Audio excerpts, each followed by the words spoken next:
Happy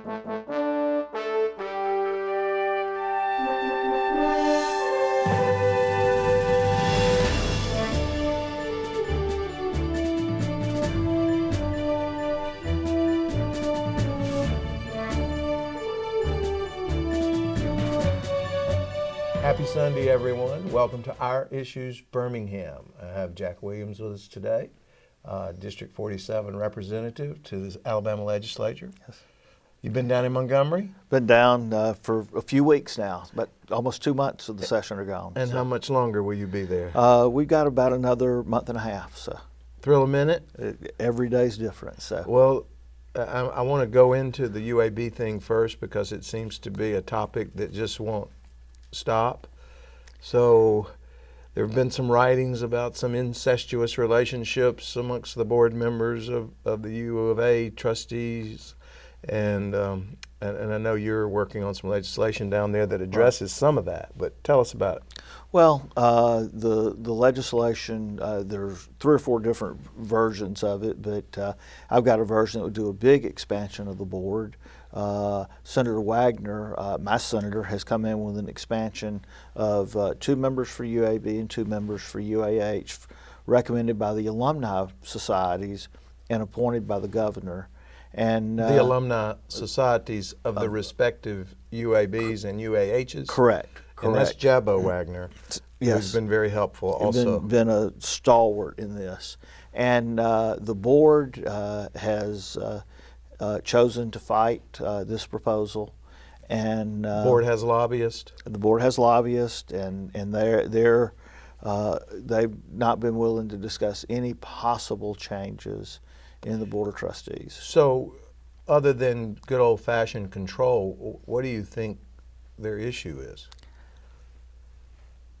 I guess good old-fashioned control. I don't think they're used to being in a confrontational situation with a commoner like me. So it's just these are powerful individuals, and they just don't want anyone messing with their apple cart. But my feeling is it's not their apple cart; it's the taxpayers' apple cart, and the University of Alabama system doesn't belong to the Board of Trustees, nor to the city of Tuscaloosa, nor to the city of Birmingham, nor Huntsville. It belongs to the taxpayers of the state of Alabama.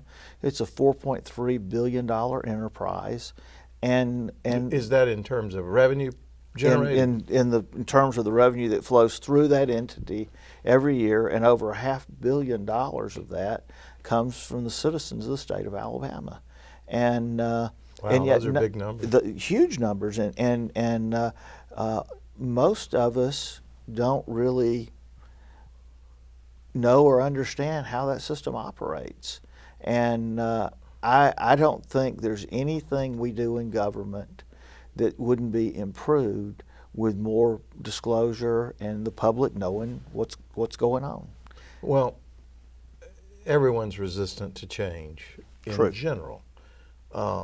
But has the system that's in place now been the same system that's been in place since the beginning of time? So the board was established as a self-perpetuating board in the 1901 Constitution. So when you say self-perpetuating, exactly what do you mean by that? It keeps itself alive? The board members appoint themselves. They appoint their, when someone rolls off, the board appoints those individuals, and they're confirmed. The only way they cannot be on the board is if the Senate appoints someone in their place, and those are always really bloody battles, and that hasn't happened in a long, long time. And part of the suggestions that I've been working with folks on was, let's find a way. Every other board in the state is appointed by the governor. And let's find a way to create a more open, transparent system that would allow folks confidence that that everything's on the up and up. And sometimes, and I think this happens with that board because 14 of the 15 members of the board are UA grads. One of the other 2 that's a UAB grad, spent 3 years in Tuscaloosa, came up with her husband when he went to medical school. And I think that folks get to thinking about Tuscaloosa, and then they don't think as much about Birmingham and Huntsville. And there was recently an editorial done by the Tuscaloosa News that referred to UAB and UAH as commuter schools for students whose life circumstances wouldn't allow them to go to a residential college. And I I mean, think like they had day jobs or something? like they had day jobs, or like they were too poor to be able to afford to come live on campus. So the view of the Tuscaloosa News is that UAB and UAH are extensions of what they refer to as the flagship university. And those of us working together on this have never tried to take, or never would try and take anything away from Tuscaloosa. We just want to see a more balanced approach to how the system is governed, and we want to put that mentality away that this is a fiefdom and the two campuses are there to serve the third. This may seem obvious to some, but I haven't thought of this question until just now, and maybe we can address it in the time remaining. How do you compare what's going on here with what is going on in Auburn? Well, I mean, does Auburn not have issues because they have a Montgomery right location? I think the schools and their roles are different, and the Auburn Montgomery campus is not as focused on research as the Birmingham and Huntsville campuses are. They don't have the student population. They're not as autonomous, probably. No. Well, that's probably not the right word. But they don't have the battles. And in all honesty, a lot of this comes from athletics here, because there was a real shift to remove pro-UAB folks from the board after Gene Bartow was hired. And so this is a battle we've been fighting for a long, long time. And Coach Bartow and I used to talk about this some. And hold that thought. This is Our Issues Birmingham. We're with Jack Williams today. We're getting enlightened about UAB and other related legislative issues. Don't go away. We'll be right back.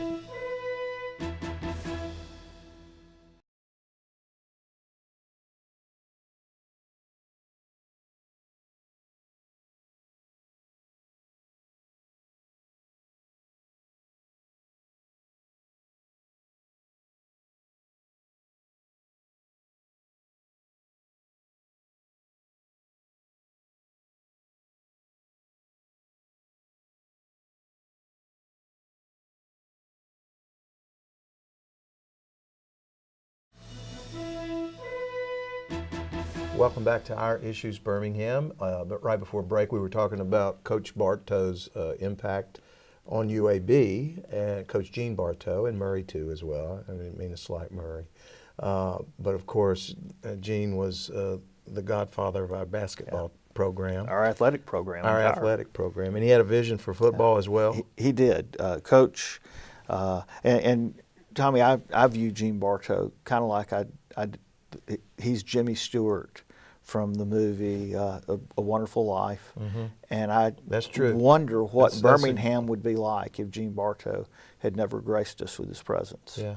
But Coach knew, with the changing landscape of college athletics in the late 1980s and early 1990s, that for UAB to build and sustain a successful basketball program, particularly in the Deep South, they were going to have to be in a football conference. And so he pushed to start football, worked with under the great leadership of Scotty McCallum, the then president of UAB. And Coach always pushed to build this program, because he knew for programs like basketball and baseball to have long-term success, it was essential that football be part of the equation at UAB. It's just part of the culture for a Southern school. That is very true. As you mentioned, a lot of the problems we're seeing are based in athletics. Yes. which is strange, but not so surprising. Yeah. So where is our football program specifically, exclusive of the legislation regarding the Board of Trustees? What's going on over at UAB? I see some football things posted every now and then. There's a study underway that should be wrapped up relatively soon on the viability of football with a group out of Atlanta called College Sports Solutions, and they had a team here in Birmingham a couple of weeks ago. Yeah. With 4 former Division I athletic directors and a sports finance person, Christy Dosh. She's on Twitter as the Sports Biz Miz, and I had an opportunity to interview with them and talk about the potential and at UAB and some of the hurdles, and I think they were quite surprised at the some of the issues at UAB that are unique to UAB, like the athletic committee that serves the UA Board of Trustees. The members of the athletic committee, were they not board members, would be considered boosters in Tuscaloosa by NCAA regulations. And this is the only instance in college sports or in Division I sports anyway, where the boosters of one university have complete control over the athletic program of a second university. And some of the criticism over the years about how poorly things are done at UAB go back to that athletic committee and the stranglehold they've had on athletics. When you say what you just said about the boosters, say that again. I didn't quite follow that. Well, the athletic committee is made up of 3 board members from the UA system. Yes. And were they not board members, they meet the NCAA definition of boosters for the University of Alabama, the Tuscaloosa campus. Tuscaloosa campus. Yes. I see. So what you have by virtue of that is you have boosters from the Tuscaloosa campus overseeing and controlling the athletic department at UAB. Which would on its face seem to be a conflict. It certainly would. And I'm sure that and Alabama fans, my kids are Alabama, one's a grad, one's a student, wouldn't want 3 folks from Auburn controlling their athletic department, and they probably wouldn't want 13 people from UAB running the Alabama system board. But that's what we have right now, and we're trying to kind of keep this out in the public so folks understand what the issues are and really begin to comprehend the gravity of the situation. And the status of the bills that have been introduced here recently? Well, everything's in committee at present, but we're working to get those moving toward the floors of the House and the Senate. So they haven't come out of committee? Haven't come out of committee yet, but I'm optimistic that certainly the ethics training, the SACS training bill will come out. I've had some universities, not the UA system, but I've had some other universities approach me about some changes to make it where it does comply better with SACS guidelines, and I'm working with them. The board restructuring bills we're negotiating on, and the football bill, hopefully this outside committee that's viewing things would make the football bill null and void by coming up with a plan that would restart UAB football. So there are multiple prongs. Multiple prongs, absolutely. So the football bill is independent of the restructuring of the trustee bill? Yes, it is. Could one get through without the other? Could, and I, that may be exactly what happens. But we're still talking about essentially a constitutional amendment to have football. No, not to have football, but to restructure the board would be a constitutional amendment. It was kind of humorous. This editorial I referenced in the Tuscaloosa News, they urged the governor to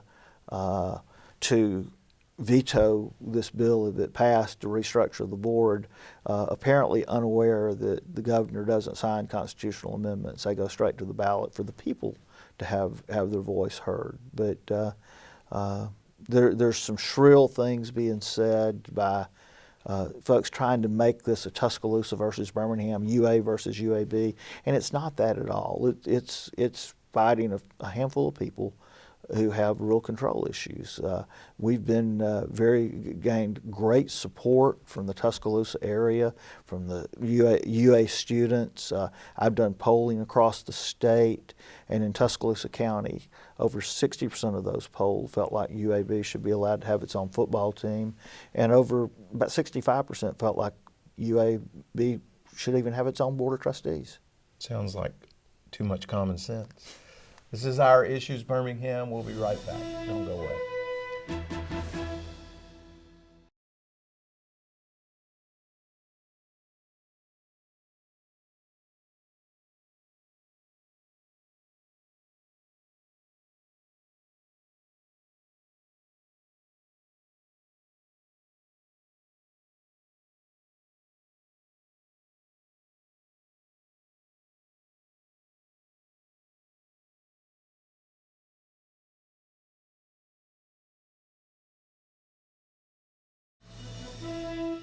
Welcome back to Our Issues Birmingham.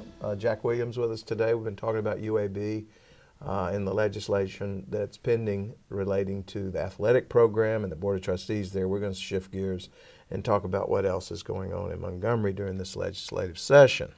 So I know Cam Ward has a bill to do something with the criminal justice system. Yeah. What's the status of that one? The prison reform bill is through the Senate and awaiting action in the House. That's going to be that'll have a lengthy discussion in the House Judiciary Committee, and I think it's been slowed down a little bit while we try and work through some of the issues related to the general fund budget. Are we broke again? Or we stay broke, don't we? We're broke and mortgaged to the hilt, but there are there's some discussions going on about how do we think outside the box to get through this. We've seen two proposals thus far. The governor has a $700 million tax plan. They'd be like the second or third largest tax proposal in the history of the state. Increase taxes? To increase taxes, What yes. type of taxes? Oh, cigarette taxes, tax on automobile, Sin taxes. well, not all of them. That's not really the only sin tax. Then a tax on automobiles, a tax on insurance companies, a tax on banks, basically a tax on anything that breathes and moves. And Well, just as a person that represents things that breathe and move, banks don't have a pulse. yeah, that's that's true. But entities that operate within our state, most folks would be affected at some level from the governor's tax plan. The committee put out a preliminary proposed budget that had basically an 11.5% cut across the board on services, except for Medicaid and prisons, and I think they had like a 3% cut, and that's got a lot of folks howling, and so I think we'll wind up somewhere in between those two. We know what the parameters are now. We'll wind up somewhere between, and this is a process that will probably go really close to the end of the session before we get this worked out. We're going to thoroughly vet all of our ideas. Our caucus met recently to discuss some what possibilities are out there. That we had a 3-hour meeting to just talk about what possibilities were out there that may not have come to the table yet. What about the Medicaid money? Why can't we just reach out and grab that? I think that the governor's had some discussions about that. The governor has the ability to do that. I'm not sure why he hasn't. We've had it. He we've keeps had he that keeps on saying the he's show going before. to, and It's there for the asking. it keeps saying he's going to, and he hasn't done that. Now down the road in a few years, there would be some. We would have to increase the general fund by close to $100 million to pick up the slack when the federal money starts to run out. But I'm of the opinion that people ought to be able to have as much government as they're willing to pay for. But we can't be. See, I think the opposite.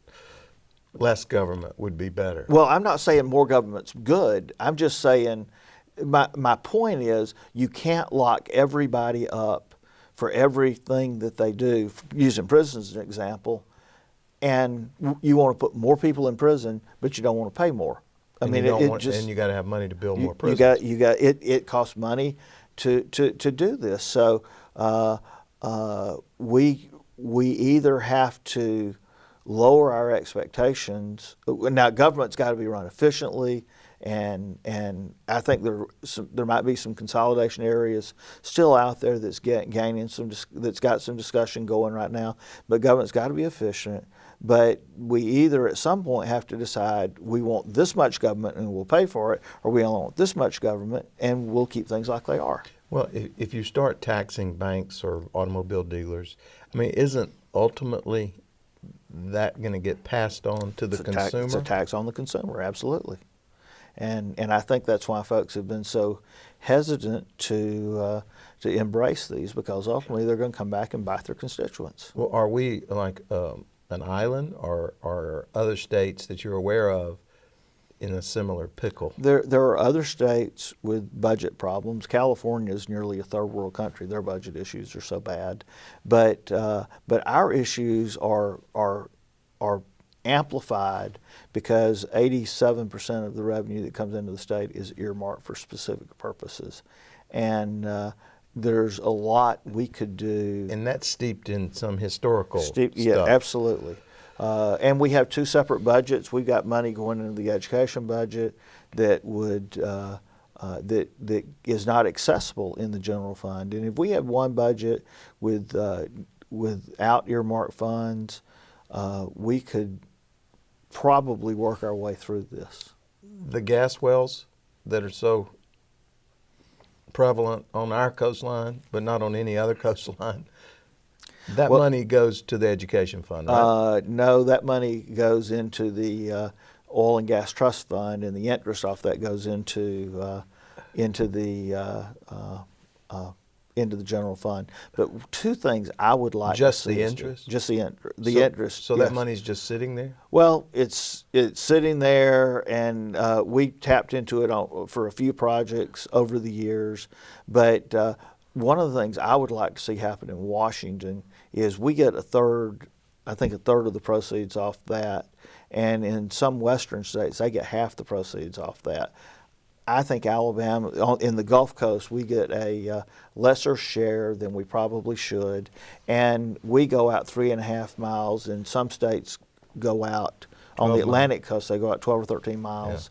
Yeah. And if we got a larger share and our boundaries were extended like they are on the Atlantic coast, it would improve our general fund. Well, thank you for being willing to go down there and deal with those things, because I know I wouldn't have the patience for it. This is Our Issues Birmingham. Thank you, Jack. Thank you, Tom. We'll see you next Sunday.